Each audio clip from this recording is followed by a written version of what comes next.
Olympics. A recent YouTube video has many concerned over the way a religious group does business. Jehovah's Witnesses are coming under fire for allowing a convicted child molester to go door to door on their behalf.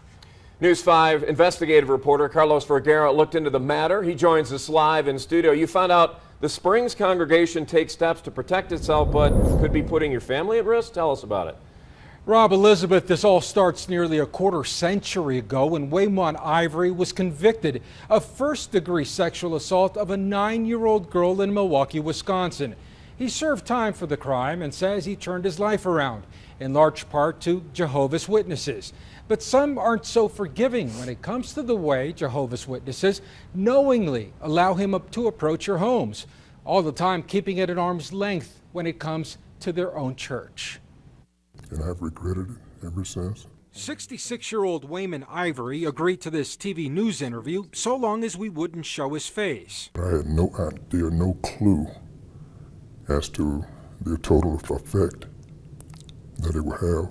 The effect it would have on the 9-year-old stepdaughter he molested 2 decades ago. I know that I hurt a little person. But years later, what has people up in arms is the fact that Jehovah's Witnesses, knowing his past, allowed Ivory to go door to door on behalf of the religious group, a convicted child sex offender, to knock on your door. So we went in search of answers directly from the people that go door to door.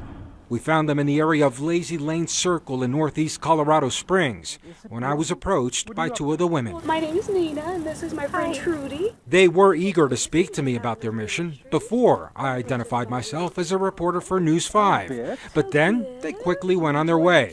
So we approached them. This time, they weren't so eager. We'd appreciate it if you followed our request. Yes, ma'am, but I've done that, and I have no answer. After Jehovah's Witnesses had visited Peter Conroy, we knocked on his door. Do I think that such a person is going to, drag off, a minor member of my household? Highly unlikely, but, it's always possible. Conroy says that at some point, after paying your debts to society and changing your ways, you should have a second chance. Even better, says Conroy, members of Jehovah's Witnesses always approach in pairs. Hopefully that works, but you can never tell. It's an unknown. Mr. Ivory, by all accounts, has lived an upstanding life since his conviction in 1992. He served his time, but Jehovah's Witnesses doesn't allow him to hold positions of authority or to counsel children with its own ministry. However, he's allowed to volunteer by going door to door, something that could be seen as hypocritical, the church allowing an ex-convict to knock on your door. We wanted to know why. Mr. Delaney, this is Carlos. An elder at Kingdom Hall congregation said he would help, but never followed through.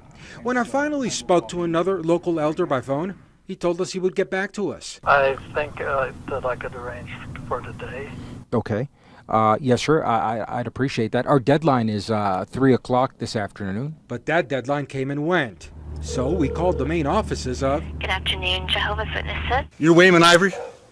Yeah, and who are you? This all came to a head after Roman Vargas confronted Waymon Ivory in a Colorado Springs neighborhood. You're a convicted, violent child rapist? The YouTube video had thousands of views and many angry comments in only days before it was taken down.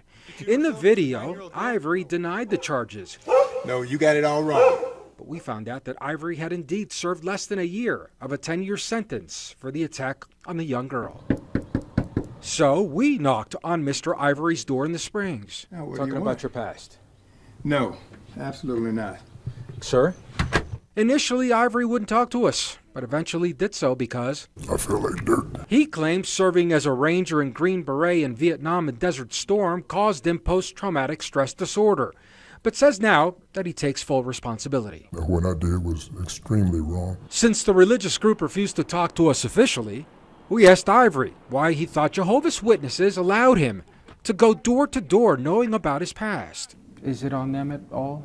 They allow this simply because they have a safety net in place, and that safety net is sending 2 or more people to each door that they go to. I don't go to, and I have not gone to doors by myself, and it's not because of the charges on me, but it's just the policy of the witnesses. But our interview with Ivory raised more questions about others with serious criminal pasts who could be knocking on your door next. Some people that have been committed of crimes like what I committed, they have more restriction on them than I do.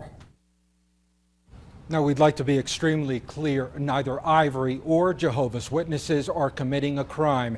In fact, last year in California, appeals court, it ruled that the church was under no obligation to warn congregants of a sex offender in their midst, calling it, quote, burdensome, unquote. That overturned a ruling in favor of a young woman who was molested as a child in the church. Ivory, who was registered as a sex offender in Colorado and Wisconsin, promised News 5 that he'll never volunteer to go door to door again.